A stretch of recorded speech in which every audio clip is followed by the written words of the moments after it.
ప్రజాపాలనలో రుణమాఫీ కాలేదని రైతులు అప్లికేషన్స్ పెట్టుకున్నారని చెప్పారు మాజీ మంత్రి హరీష్ రావు. దరఖాస్తుల పేరుతో ప్రభుత్వం టైంపాస్ చేస్తోందని విమర్శించారు. రుణమాఫీపై తాము చర్చకు సిద్ధమన్నారు. కొడంగల్ అయినా గాడి చెర్లపల్లి అయినా ఏ సెంటర్ అయినా డిబేట్ పెడతామన్నారు. సిద్దిపేట పట్టణంలోని 15 వార్డులో నిర్వహించిన ప్రజాపాలన వార్డు సభలో హరీష్ రావు పాల్గొన్నారు.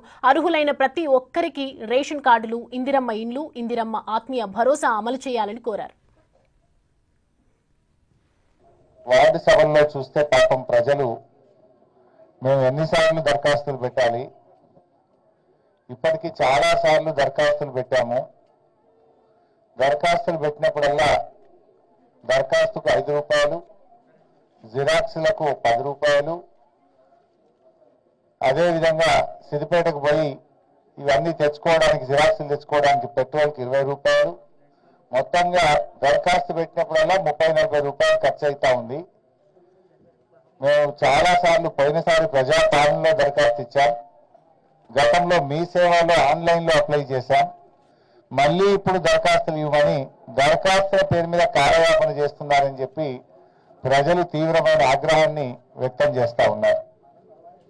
గతంలో ప్రజాపాలనలో రేషన్ కార్డులకు దరఖాస్తు ఇస్తే ప్రభుత్వం వాటిని ఆన్లైన్ చేయకపోవడం వల్ల, ప్రభుత్వం ఆ దరఖాస్తులను కట్టన కట్టి మూలకు పడేయడం వల్ల ఇవాళ వాళ్ళ పేర్లు జాబితాలో కనబడడం లేదు.